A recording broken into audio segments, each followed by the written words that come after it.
ada lagi isu tentang nama-nama. Ini teman-teman boleh merujuk. Dulu pernah kita membahas, kalau tidak salah ini di tema Konfusianisme.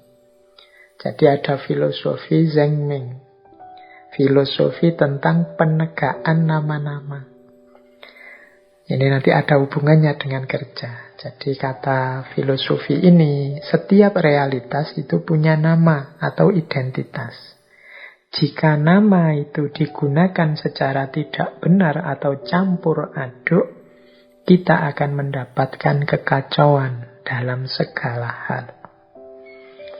Ini saya lanjutkan ya, dasarnya Konfusius. Jadi Konfusius itu menyatakan, biarkanlah penguasa adalah penguasa, menteri adalah menteri, bapak adalah bapak, dan anak adalah anak.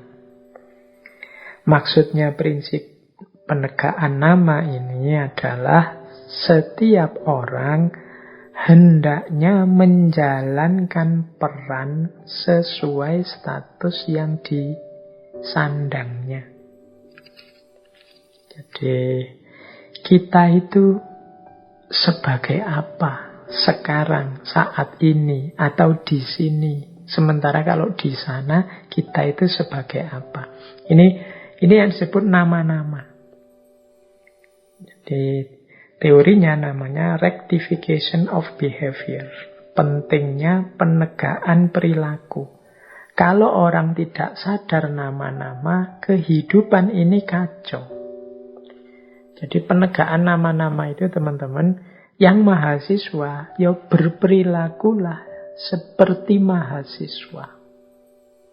Jalankan tugas-tugas sebagai mahasiswa. Yang orang tua, tunjukkan, wujudkan perilaku sebagai orang tua yang baik. Yang pemimpin juga begitu, yang menteri juga begitu, pedagang juga begitu, petani juga begitu.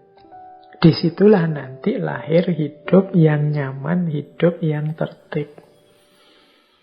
Nah, tapi kalau orang tidak peduli ini, itu nanti bisa kacau balau. Jadi hari ini kan sering orang ngomong, ini sebenarnya awam loh, tapi gayanya kaya ulama, kaya ustadz. Oh ini sebenarnya rakyat, tapi ngalang-alangi presiden. Cara dia ngomong, cara dia berperilaku misalnya. Oh ini dia sebenarnya cuma anggota, tapi gayanya kaya ketua. Oh ini kan kalimat-kalimat ini, ketika memang dalam kenyataan ada yang seperti itu, menunjukkan kacaunya nama-nama. Jadi orang tidak sadar status, posisi, dan peran yang dituntut dari posisinya itu. Kalau orang tidak sadar atau lupa peran yang harus dia mainkan, ya tentu saja ceritanya jadi kacau balau. Kayak kalau film apa drama itu loh, yang harusnya castingnya jadi antagonis, kok malah tidak mau, saya harus protagonis. Itu kan filmnya jadi kacau. Nah, hidup dalam nama-nama itu juga begitu. Jadi demi tertib sosial, tertib politik, kita harus sadar status, identitas, kedudukan kita.